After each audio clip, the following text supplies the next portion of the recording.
é Luciana Pereira. Esse é o terceiro vídeo do canal Cronologia do Fim, por Luciana.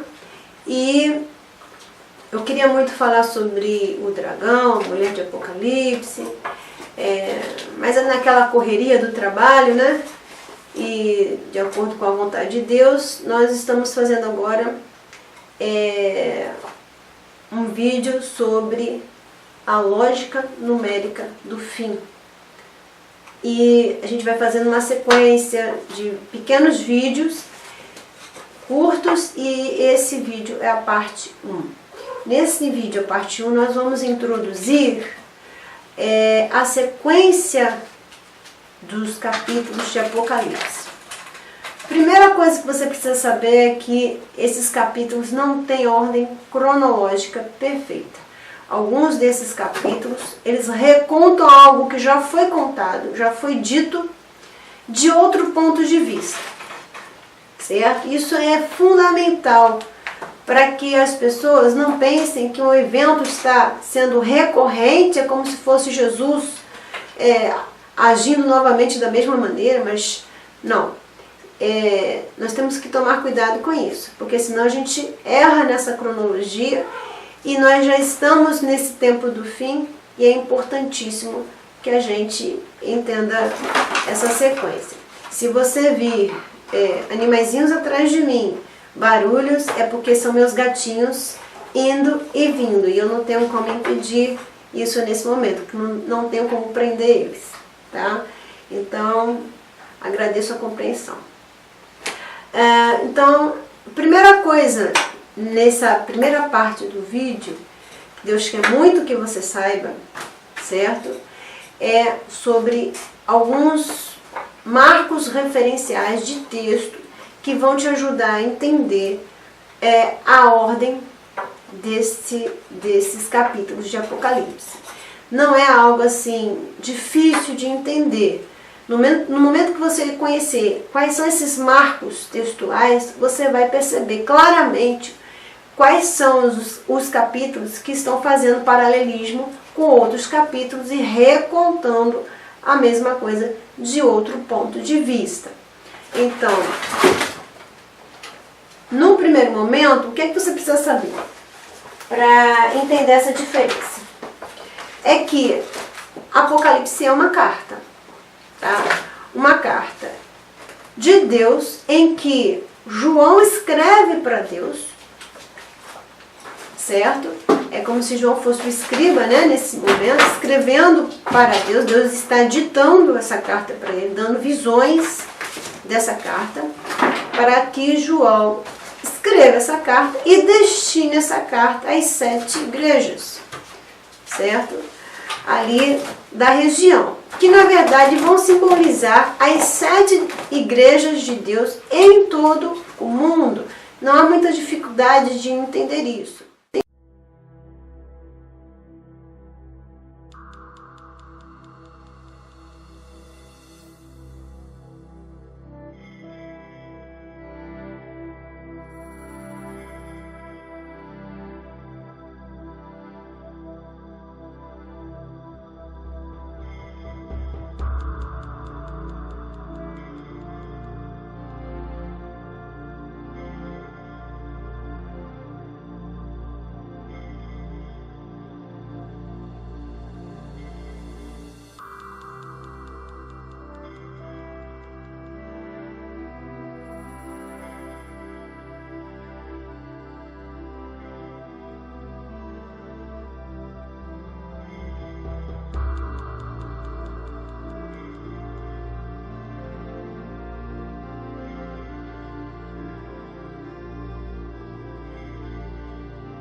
Essas igrejas na época existiam uma ao lado da outra, né, simultaneamente, e mundialmente elas existem simultaneamente. Elas são tipos de pessoas, né? Tipos de cristãos.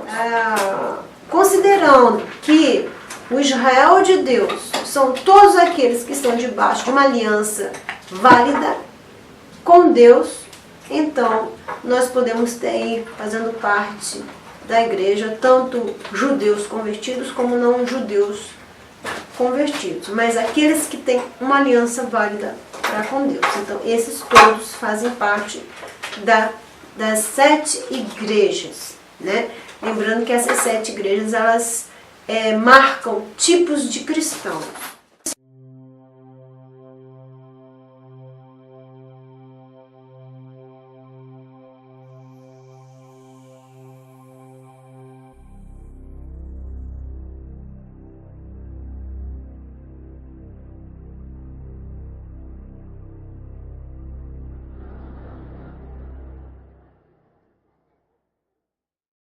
Depois que nós temos para quem são as cartas, para quem é essa carta de Apocalipse, né? Essa revelação do fim, e quem escreve essa carta, nós vamos ter aí 7 selos. 7 selos. Eu tive o cuidado assim, de pesquisar na internet tem muita coisa, e minha preocupação era saber como eram os selos das cartas na época ali, no período bíblico, né, do Velho Testamento, né, ali por volta do período de Nabucodonosor, como é que eles selavam cartas, né? E eu descobri que o selo, eles tinham uma espécie de carimbo, né? Semelhante a... Eles tinham uma... Só um minutinho. Um gatinho. Eles tinham uma espécie de carimbo, e esse carimbo, em cima de algo parecido com uma vela, né? Você já viu uma vela derretida? Você pode vir com um carimbo e marcar essa vela, e essa vela vai ter, né, o relevo do carimbo. Então, pois bem, assim eu vi que no tempo de Nabucodonosor, e provavelmente antes dele e após dele, perto daquela época, né, esses reinos tinham esse hábito. E observe, são 7 selos, portanto são 7 narrativas. De fato, o hábito era que o selo tivesse uma narrativa, o carimbo tinha uma narrativa.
The study of artifacts from the past can sometimes lead to world-changing events in the present. Such is the case of the seal of Nebuchadnezzar. What secrets did this seal contain that led to the massive excavation and rebuilding of Nebuchadnezzar's summer palace in modern Baghdad? In all appearances a simple cylinder seal, it is in fact a carefully wrought container housing cryptic instructions.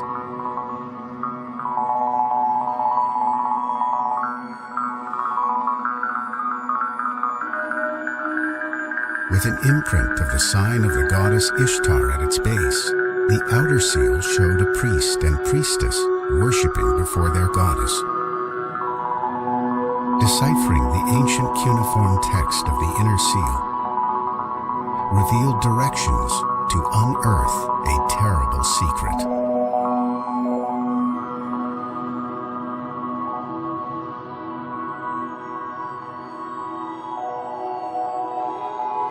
Fortunately, these findings were brought to the attention of a government intelligent enough to recognize massive threat and able to take quick and decisive action to preserve civilization as we know it.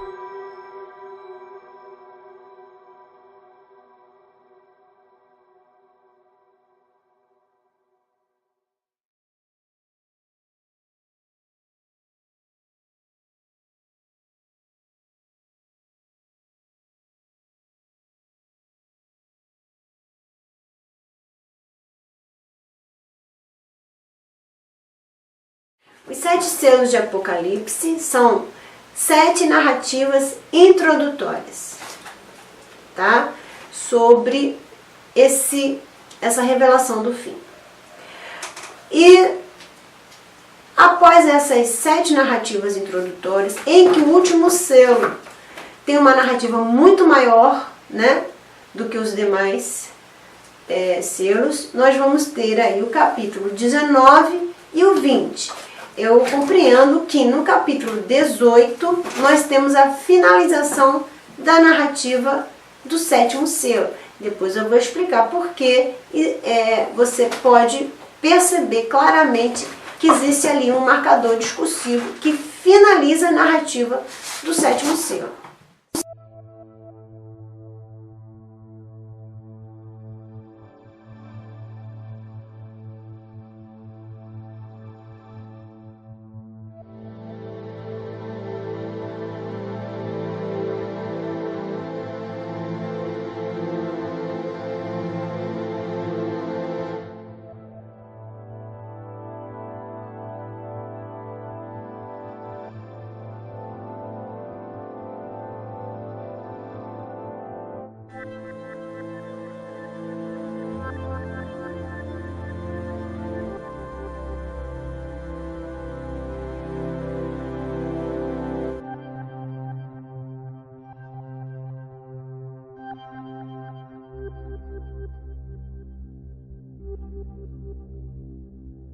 Certo? Então nós vamos ter no capítulo 19 em diante o júbilo no céu, ou seja, o momento após a ressurreição de Jesus, em que os salvos estarão ressurretos, com o corpo glorificado, né? Quem estava vivo vai ter o corpo glorificado, quem estava morto vai ter um novo corpo de glória, né? Um corpo eterno. E aí nós temos o episódio do milênio, em que Satanás é preso por 1000 anos, né? E ao final ele é solto, existe um juízo final após esse milênio e finalmente o novo céu e a nova terra. Então os selos, os 7 selos, eles se situam até antes do retorno de Jesus e da ressurreição dos mortos e da transformação dos corpos dos salvos em corpos eternos.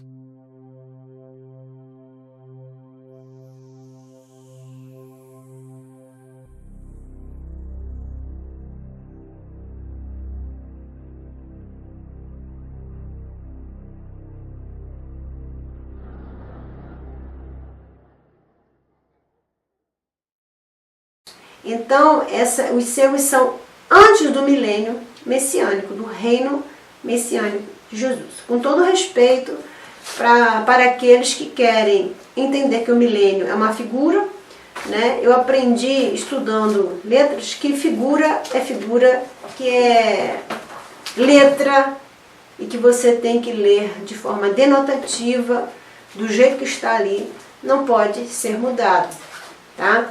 Então, a linguagem figurada, ela tem uma linguagem universal, certo? E não dá para esse texto, essa parte do milênio, se dizer que é figura. Ali a linguagem não é figurada, quando fala que Jesus veio e reinou por 1000 anos, né?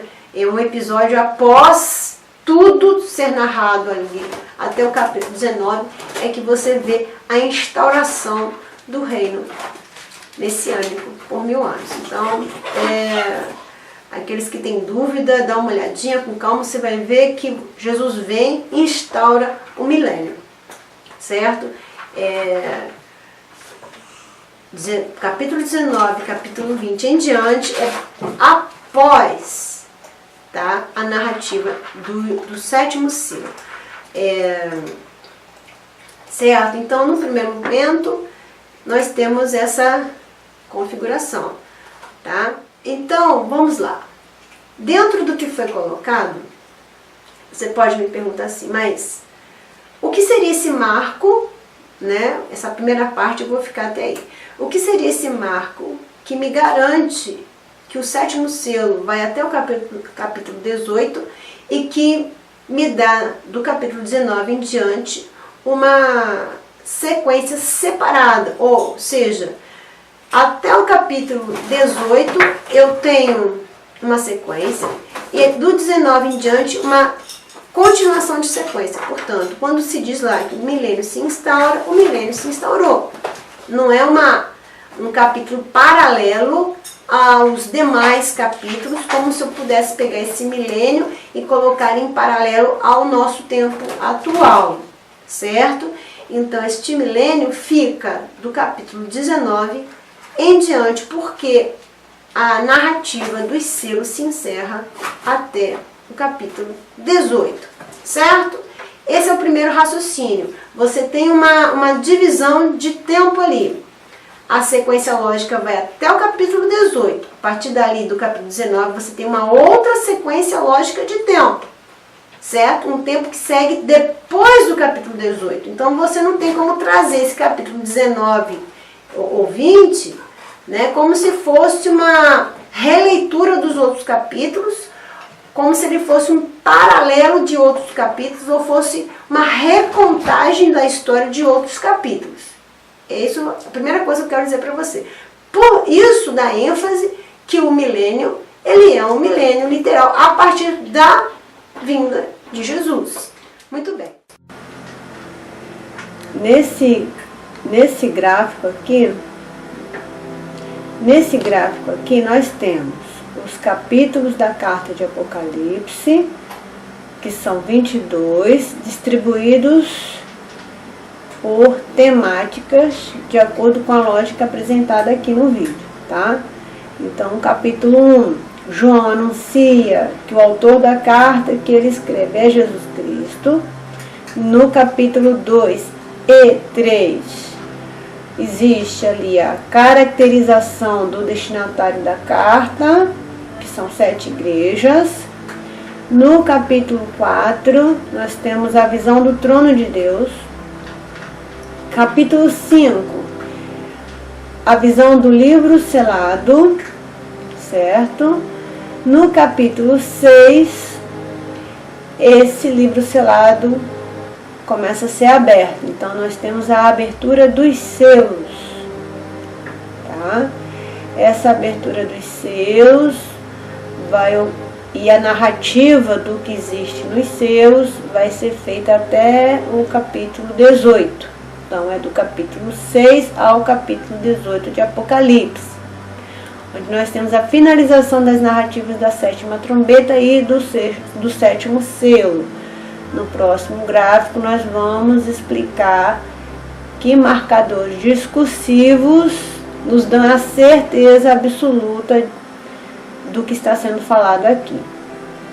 Capítulo 19, ocorre o júbilo no céu e é após a narrativa dos selos.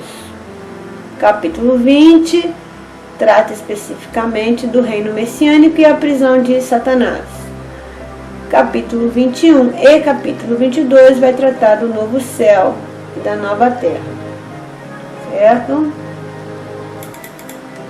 Nesse gráfico aqui, mais simplificado, nós vamos ver em destaque o assunto principal da carta. Já que na lógica do gênero carta, que é o caso de Apocalipse,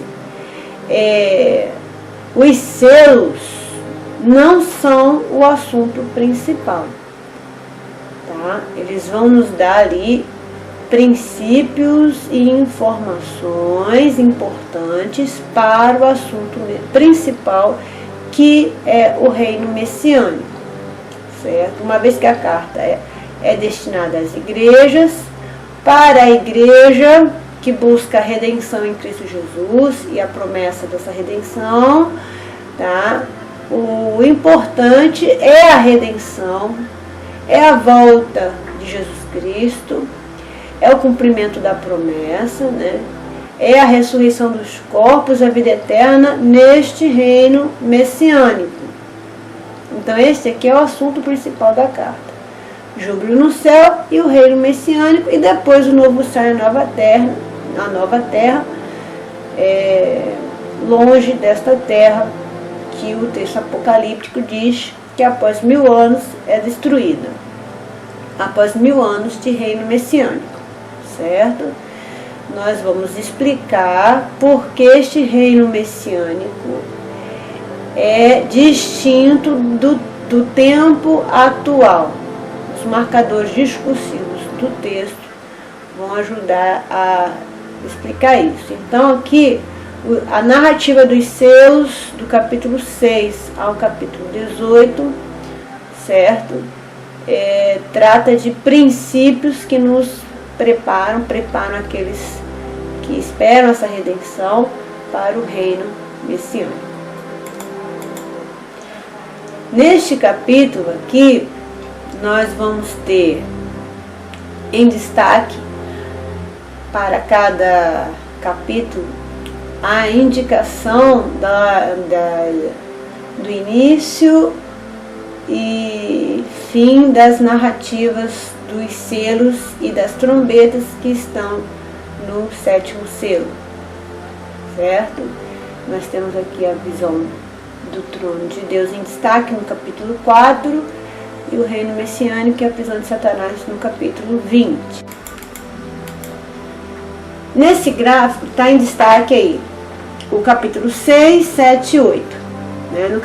No capítulo 6 de Apocalipse temos a abertura e leitura das narrativas do 1º selo ao 6º selo. No 7º capítulo, a continuação da narrativa do 6º selo, onde está aí a narrativa dos 144 mil selados, certo? E no 8º capítulo, a abertura do 7º selo e o anúncio do tempo cronológico do fim, cerca de meia hora, certo? Essa hora é mencionada mais de uma vez, várias vezes, né? Em Apocalipse, e ela tem um tempo específico, tá? Esse tempo específico é tratado no vídeo 2 do canal no YouTube Cronologia do Fim por Luciana, né? Nós vamos deixar aí na descrição do vídeo o link. Você pode entrar no canal e dar uma assistida. São 40 minutos que tratam desse assunto da hora de Apocalipse. Essa hora, ela tem um tempo cronológico exato dentro do nosso tempo humano, e já foi revelado esse tempo cronológico do fim. Nós já passamos por ele, tá? Tem a ver com o 23 de setembro de 2017, o primeiro sinal no céu que já ocorreu o seu cumprimento profético. Então, ocorrendo nessa data de 23 de setembro de 2017, tá? Então, são 40 minutos de vídeo, dá uma chegada lá, separa um tempo e assiste, porque tá bem explicadinho o que significa essa meia hora. E temos aí e o toque e a narrativa da primeira trombeta, segunda trombeta e terceira trombeta, tá? No vídeo 2, que fala da aproximação do toque das trombetas e dessa meia hora, explica que nós estamos perto do toque dessas trombetas, tá? Então tem um vídeo lá pronto, dá uma chegada lá e assiste.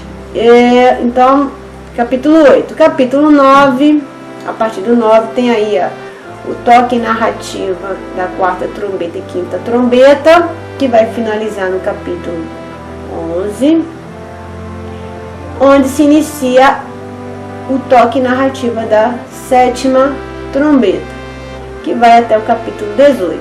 E nós vamos explicar por que podemos ter a certeza que a narrativa da sétima trombeta e, portanto, do sétimo selo se encerram aqui no capítulo 18.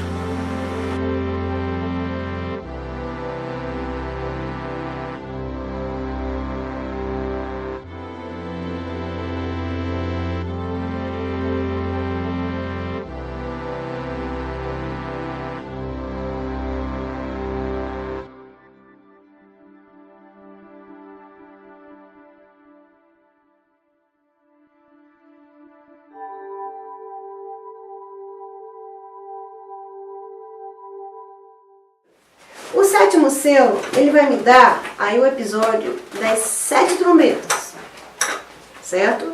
Então, as 7 trombetas vão ter aí um marcador discursivo muito importante. A quinta, a sexta e a sétima trombeta são as trombetas que tem aquela marcação de ai e ai, né?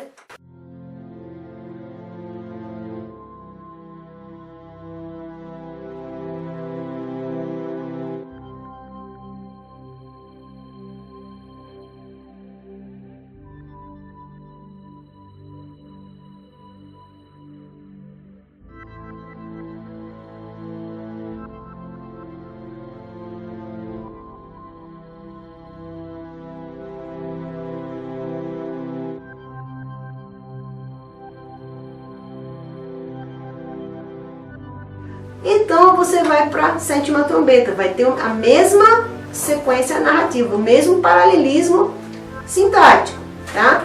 Eis que vem o terceiro ai, certo?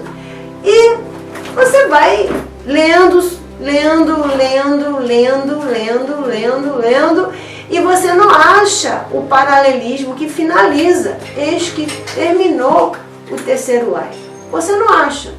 Até que você chega no capítulo 18 e você vê lá uma narrativa sobre a queda da grande meretriz, e você vai perceber que ele faz o seguinte, quando vai narrar a queda da grande meretriz. Ele diz que ai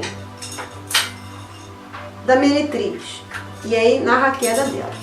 E normalmente, enquanto ele está narrando a queda, ele diz de novo ai da meretriz, pois caiu em 1 hora, né? Então, toda vez que ele fala que a meretriz caiu em 1 hora, ele fala ai.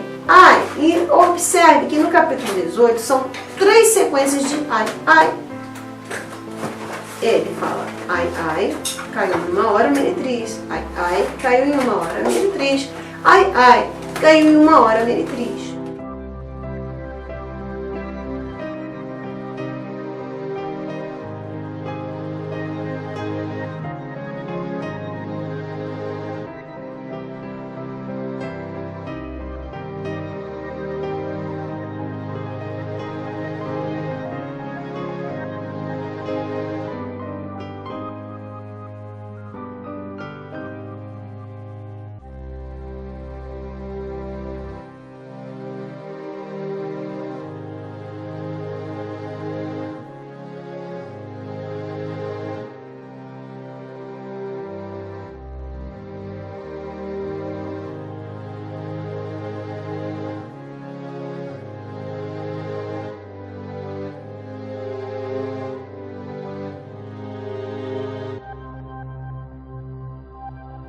Nesse gráfico aqui, nós temos em destaque a quinta, sexta e sétima trombeta. Então nós vamos explicar aqui porque nós podemos ter certeza que no capítulo 18 se encerra a narrativa da sétima trombeta. Então vamos observar que, como foi dito, a finalização da quinta trombeta, além de você perceber que ela finalizou, porque logo em seguida diz que o anjo vai tocar a sexta trombeta, você também tem ao final dela a informação de que passou o primeiro ai. Eu botei 2 ais aqui, mas é só para dar ênfase, tá? Ele diz que passa o primeiro ai, certo? E logo depois se declara que o sexto anjo vai tocar a sexta trombeta. Mesma coisa, o mesmo fenômeno discursivo acontece aqui no capítulo 11. Existem 2 marcas que finalizou o capítulo, a sexta trombeta, tá?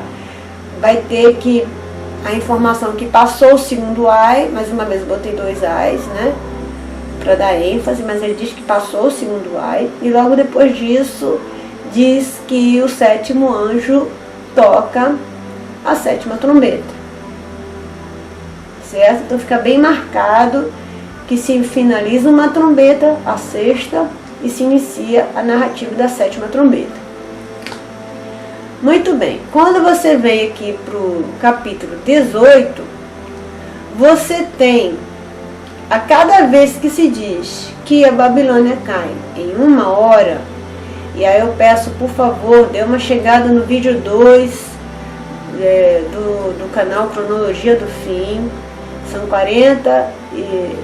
mais ou menos 40 minutos, nós vamos explicar acerca dessa 1 hora e o que significa esta 1 hora para nosso tempo, tá? Não é uma explicação simples, mas também não é difícil. Então, a cada vez que João narra ali que caiu 1 hora, que são 3 vezes, a cada uma dessas 3 vezes é mencionado 2 ais. Ai, ai, ai, ai e ai, ai. E aí, esses 3 ais duplos finais fazem um paralelismo com os 3 primeiros ais antes da quinta trombeta, né? Que diz que ai, ai, ai, né? Ai, ai, ai, né? 3 sequências de ais, dizendo que haveriam 3 anjos ainda para tocar 3 trombetas, né? E que isso seria sentido de forma muito ampla na Terra, certo? Seriam 3 trombetas decisivas, né? E com um estrago grande nesse sentido sobre quem morasse na Terra, certo? Estrago e anunciando algo grande, né? Também, tá? Muito bem. O anúncio seria o anúncio da volta de Jesus, certo? Mas essa sequência de ais faz o paralelismo com a quinta, sexta trombeta, finalizando todo o discurso das 3 últimas trombetas, certo? Eu entendo que não tem como ter dúvida que Deus colocou uma informação bem clara, percebível, né? Que a narrativa dos selos termina aqui no capítulo 18, tá certo? Você vai poder rever o vídeo, refletir, orar, mas do ponto de vista do discurso, do texto, não dá para ter dúvida. Não dá para ter dúvida, né? É claro que você vai tomar sua decisão orando, mas até do ponto de vista da lógica discursiva, Deus deixou isso muito claro, tá certo? Muito claro mesmo. Então, no capítulo 18, nós temos a finalização das narrativas dos selos e, portanto, da 7ª trombeta. Certo? Observe, quando ele faz isso, no terceiro ai vai ter um grande terremoto sobre a grande cidade chamada a Babilônia e Meretriz. Observe que você vai ter 3 sequências de ais duplos. O que você tem ali, na verdade, é a finalização das trombetas. Aquele ai que estava faltando finalizar para completar o paralelismo sintático da 5ª trombeta, da 6ª trombeta, aquele paralelismo de eis que vem um ai, eis que terminou o tal ai, ele vai ser percebido lá no capítulo 18. Só que o que faz o capítulo 18? Ele retoma a sequência dos 3 últimos ais, certo? Ai, ai, caiu em 1 hora, ai, ai, caiu em 1 hora, ai, ai, caiu em 1 hora. Então, essa sequência de paralelismo vai me dizer que o capítulo 18 finaliza a sequência das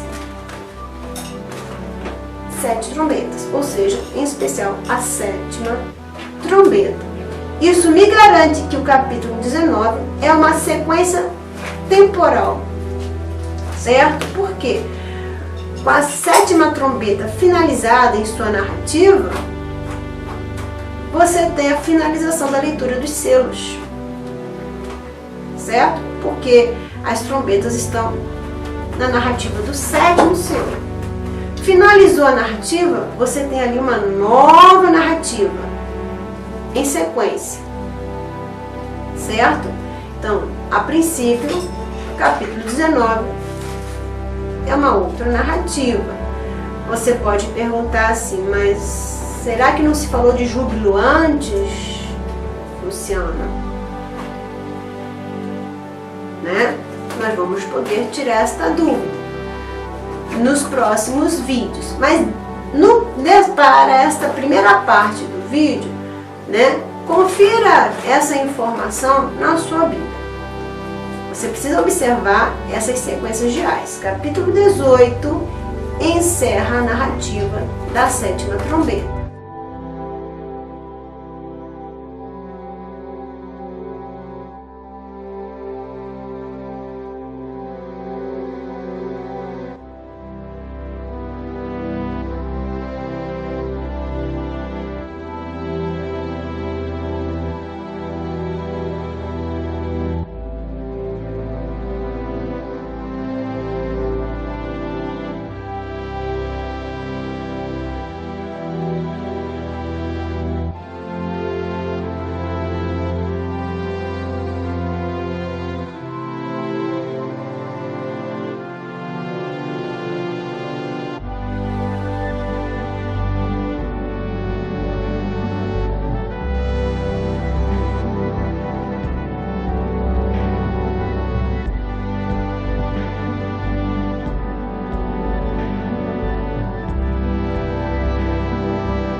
Então, esse vídeo fica por aqui. Esse vídeo foi a primeira parte da lógica numérica do fim. Nós vamos continuar no próximo.